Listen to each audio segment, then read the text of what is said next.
नमस्कार मित्रांनो, इयत्ता 7वी सामान्य विज्ञान प्रकरण 7व ते म्हणजे गती, बल व कार्य हे आपल्याला बघायचं आहे.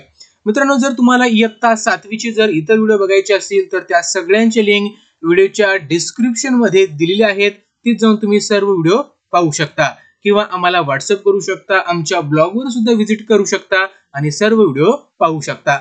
तर बघा मित्रांनो, इथे तुम्हाला प्रत्येक चित्रामध्ये काहीतरी वर्क किंवा कार्य होताना दिसते. इथं एक घोडा पळत आहे म्हणजे ते कार्यच आहे. इथं गाय काहीतरी खात आहे म्हणजे ते सुद्धा कार्यच आहे. एक व्यक्ती गाडी ओढत आहे म्हणजे ते सुद्धा एक प्रकारचं कार्यच आहे. ह्या कुकर मध्ये आपण काहीतरी शिजवतो हे एक प्रकारचं कार्यच आहे. म्हणजे हे सगळ्या प्रकारचं कार्य आपण इथं आपल्या चित्रामध्ये होताना दिसतंय. पण प्रत्येक कार्याचं स्वरूप मात्र वेगळं आहे की नाही. चला आता बघूया, थोडे आठवा. याच्यामध्ये गती म्हणजे काय हे आपल्याला बघायचं आहे.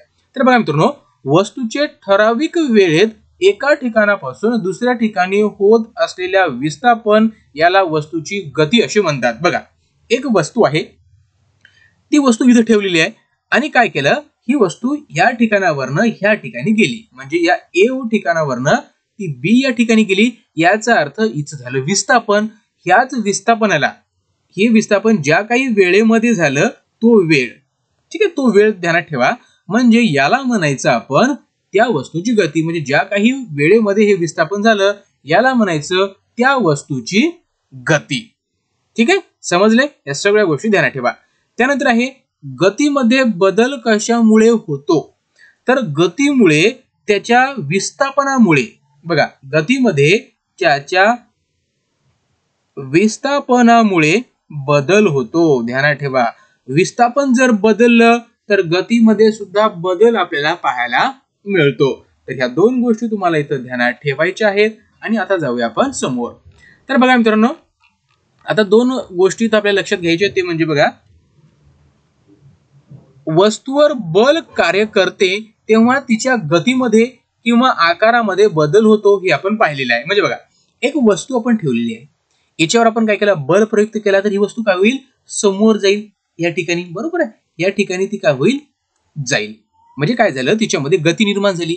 एखादी वस्तू गतीमध्ये ऑलरेडीच आहे, बरोबर आहे, गतीमध्ये ऑलरेडीच आहे, पण त्याच्या विरुद्ध दिशेने जर आपण बल लावलं तर काय होईल, ती वस्तू जाग्यावरच थांबेल. ठीक आहे, म्हणजे गतीमध्ये बदल झालेला आपल्या इथं समजेल. ठीक आहे. त्यानंतर बघा, एखादी वस्तू रबराची आहे, त्याच्यावर आपण बल लावला तर काय होईल, तिचा जो आकार आहे तो आकार बदलेल. म्हणजे तिच्या गतीमध्ये बदल होतो किंवा तिच्या आकारामध्ये बदल होतो ज्यावेळेस आपण त्याच्यावर बल प्रयुक्त करतो. समजले. चला आता बघा, अंतर व विस्थापन.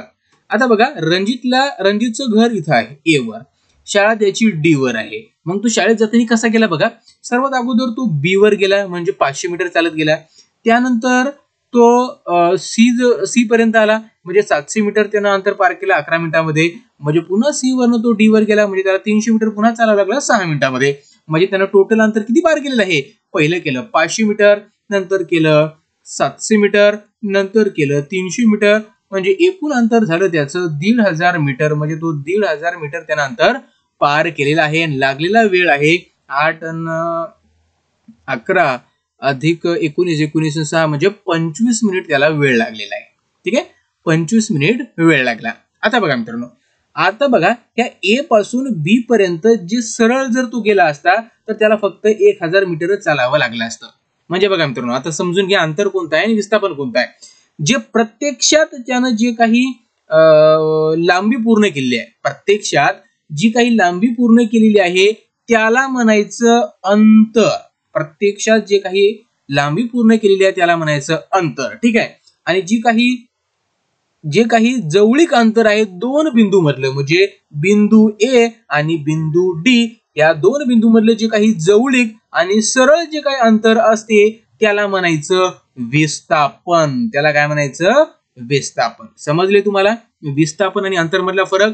अंतर म्हणजे काय, प्रत्यक्ष कापलेली लांबी, आणि विस्थापन म्हणजे काय, दोन बिंदू मधलं जे काही जवळचं अंतर आहे ते.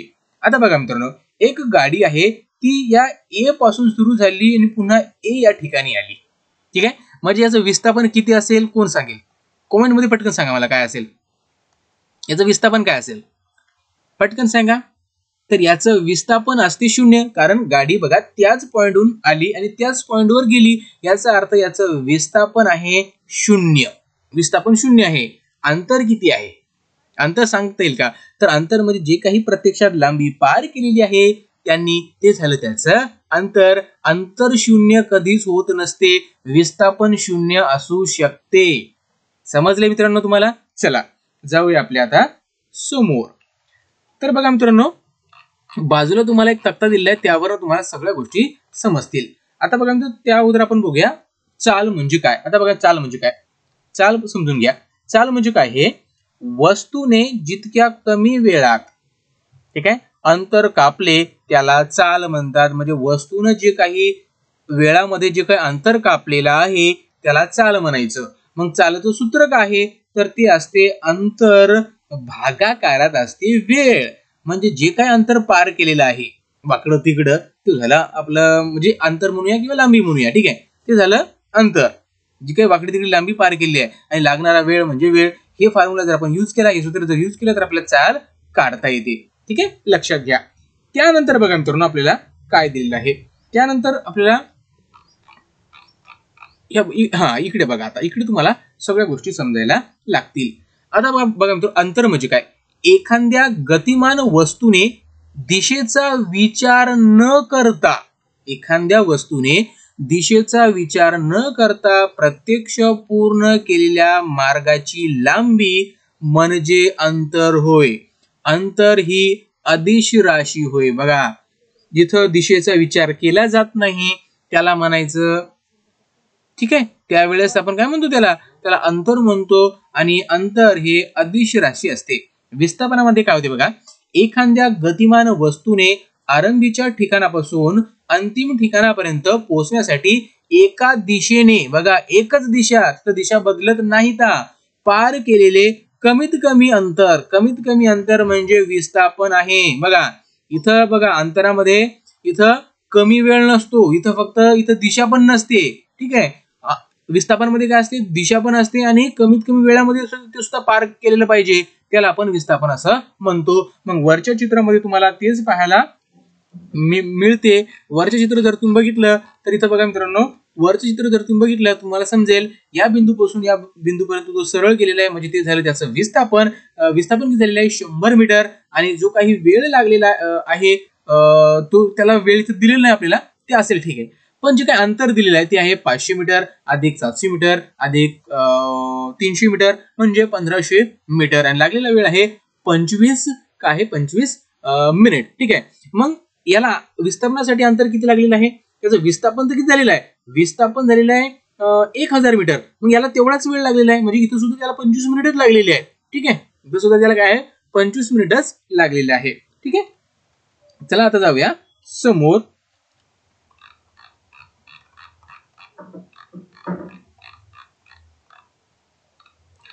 तर बघा मित्रांनो, चला एकक शोधूया. इथं आपल्याला एकक शोधायचं आहे. बघा, सूत्र लिहा. अंतराचं सूत्र तुम्हाला मी सांगितलेलं आहे, तिथं चालाचं सूत्र सांगितलेलं आहे, ते म्हणजे अंतर भागाकारात वेळ. आणि वेगाचं सूत्र असते विस्थापन. बघा ध्यानात ठेवा, दोन्ही सूत्राचं जे एकक असते ते सारखं असते, फक्त इथं अंतर घेतात चालमध्ये आणि वेगामध्ये विस्थापन घेतात. दोघांच्या भागाकारामध्ये वेळ असतो. ठीक आहे, बघा अंतर कशामध्ये घेतो आपण, मीटरमध्ये. कालावधी आहे मिनिटामध्ये किंवा सेकंदामध्ये. ठीक आहे, मिनिट किंवा सेकंद. विस्थापन इथं ते सुद्धा मीटरमध्ये. आणि लागलेला वेळ हा सेकंदामध्ये घ्या किंवा मिनिटमध्ये घ्या, काही फरक पडणार नाही तेवढा. ठीक आहे, म्हणजे बघा मित्रांनो, आता ह्या दोघांचं एकक काय असेल बघा, मीटर पर मिनिट म्हणा किंवा सेकंद म्हणा, काही फरक पडत नाही. पण मीटर असले की आपण सहसा सेकंद घेत असतो. ठीक आहे, स्टँडर्ड असते ते. ठीक आहे, म्हणजे दोघांचं पण जे काही एकक आहे ते इथं सारखंच राहणार आहे. आणि एक गोष्ट अजून ध्यानात ठेवा, ज्या वेळेस एखादी वस्तू सरळ मार्गाने पराक्रम करते, सरळ मार्गाने जाते, त्यावेळेस काय होते, तिचं अंतर आणि विस्थापन दोन्ही गोष्टी सारखे असतात. एखादी वस्तू सरळ मार्गाने जाते त्यावेळेस तिचं अंतर आणि विस्थापन सारखं असतं. या दोन गोष्टी तुम्हाला इथं ध्यानात ठेवायच्या आहेत. त्यानंतर बघा मित्रांनो, खाली आपल्याला दिलेलं आहे, काय दिलंय बघा, चाल किंवा वेगाने एकक हे metre, second metre per second म्हणजेच मीटर पर सेकंद असे लिहितात. तुम्हाला अगोदर सांगितलं मित्रांनो. ठीक आहे. आता जे चाल किंवा जे वेग आहे बघा, चाल किंवा जे काही वेग आहे त्याचं जे एकक आपण बघितलं मीटर पर सेकंद, ते कसं लिहितात इंग्रजीमध्ये? मीटर पर सेकंद अशा प्रकारे लिहितात. ठीक आहे. आता बघा मित्रांनो, वरील सूत्रावरून आपण इथं आता काढूया. जे अंतर रणजितनं कापलेलं आहे, टोटल अंतर किती आहे? पूर्ण अंतर किती आहे? 500 अधिक 700 अधिक 300 म्हणजे 1500 मीटर. लागलेला वेळ आहे 25 मिनिटे. आता काय करूया आपण? सर्वात अगोदर वेग काढूया. वेग काढताना एक गोष्ट ध्यानात ठेवायची, वेग काढताना आपण विस्थापन घेतो. विस्थापन किती होतं? 1000 मीटर भागाकारात 25 म्हणजे यांचा भागाकार केला तर आपल्याला उत्तर येणार आहे ते म्हणजे 0.66 मीटर पर सेकंद. कारण इथं मिनिटामध्ये दिलेलं आहे, याला 60 ने गुणाकार करा म्हणजे 1000 भागाकारात 600. 6 म्हणजे 600 नाही ना, किती ना इथं इथे येणार आहे जवळपास 1500 इथं जवळपास येणार आहे. म्हणजे जर तुम्ही भागाकार केला तर उत्तर येणार आहे 0.66 मीटर पर सेकंद. हे झालं त्याचा वेग.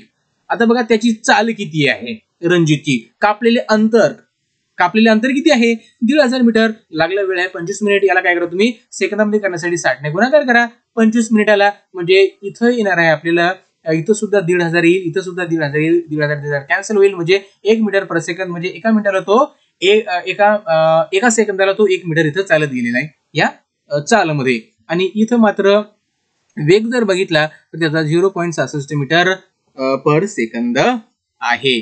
ठीक आहे, समजले? चला जाऊया आपण आता समोर. तर बघा मित्रांनो, सरासरी वेग इथं आपल्याला दिलेला आहे. आता बघा मित्रांनो, इथं आता ज्यावेळेस गाडी सरळ जाते त्यावेळेस त्याचा वेग सारखाच राहील का? तर नाही. कुठं 30 किलोमीटर राहतो, कुठं 20 किलोमीटर राहतो, कुठं 25 राहतो. ठीक आहे. पण आपण ही प्रत्येक वेळ मोजत बसणार का? तर नाही. तर आपण काय करणार? एका घंट्यामध्ये गाडीने किती अंतर पार केलं तो आपण त्याला सरासरी वेग पकडणार. एक गाडी ए वर आहे, तिला डी वर जायचं आहे म्हणजे हे अंतर दिलेलं आहे, ते दिलं आहे 10, 10, 20 म्हणजे 40 किलोमीटरचं हे अंतर आहे. लागणारा वेळ दिलेला आहे तो दिलेला आहे 1 तास. म्हणजे ह्या गाडीचा जो वेग असणार तो असणार 40 किलोमीटर प्रति तास. 40 किलोमीटर पर आर. ठीक आहे, 40 किलोमीटर पर आर किंवा 40 किलोमीटर प्रति तास हा झाला त्याचा वेग. मग बघा मित्रांनो, ए पासून बी पर्यंत जाण्यासाठी त्याला किती वेळ लागलेला आहे?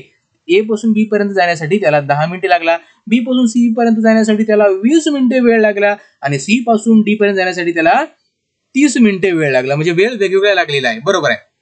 आता ध्यानात ठेवा, आता जर आपल्याला ए पासून बी पर्यंत जाण्याचा वेग काढायचा असेल तर कसं काढणार? तर ध्यानात ठेवा, अगोदर लिहायचं आपल्याला वेग काढायचं ना. म्हणजे विस्थापन किती झालेलं आहे? विस्थापन आहे 10. लागलेला वेळ आहे 10. ठीक आहे, 10 मिनिटे. मग आपल्याला काय करायचं आहे? हा तर किलोमीटर मध्ये ऑलरेडी दिलेला आहे. बरोबर आहे. जो अंतर आहे ते किलोमीटर मध्ये आहे, पण वेळ आहे तो आपल्याला तासामध्ये पाहिजे. पण मिनिटामध्ये दिलेला. मग काय करा? या 10 ला 60 ने भागाकार केला. 0 कट होईल म्हणजे राहील 1/6. हे 6 वरती जातील म्हणजे 6 गुणिले हा 10 म्हणजे उत्तर येणार 60. म्हणजे इथला जो वेग आहे तो आहे 60 किलोमीटर प्रति तास. 60 किलोमीटर प्रति तास. इथं बघा, इथं 10 किलोमीटर आहे. ठीक आहे, लागलेला वेळ 20 आहे, 20 मिनिट आहे.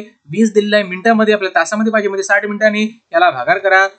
0 कॅन्सल झाला म्हणजे इथं राहिलं 2/6. 2/6 म्हणजे बघा याला 2 भागा, इथं राहील 1 आणि इथं राहील 3 म्हणजे 1/3 राहिला. हे 3 वरती जातील म्हणजे 10 गुणिले 3 म्हणजे बरोबर येईल 30. म्हणजे इथला जो वेग आहे तो आहे 30 किलोमीटर प्रति तास. 30 किलोमीटर प्रति तास. इथला काय असेल? C to D. बघा, अंतर किती आहे? 20 किलोमीटर अंतर आहे. 20 किलोमीटर. लागलेला वेळ आहे 30 मिनिट. 30 मिनिट म्हणजे काय? याला काय करा तुम्ही? 60 ने भागाकार करा म्हणजे 0 कॅन्सल झाला. 3/6 आहे म्हणजे 1/2 आहे. हे 2 वरी न्या म्हणजे 20 गुणिले 2 म्हणजे येईल 40. म्हणजे हे अंतर होईल 40 किलो. हे वेग होईल 40 किलोमीटर प्रति आर म्हणजे 40 किलोमीटर प्रति घंटा. तर बघा मित्रांनो, अशा प्रकारे तुम्ही आपल्याला काय करायचं? ज्यावेळेस आपण वेग कॅल्क्युलेट करतो त्यावेळेस एकच गोष्ट ध्यानात ठेवायची असते की आपण नेहमी काय करतो?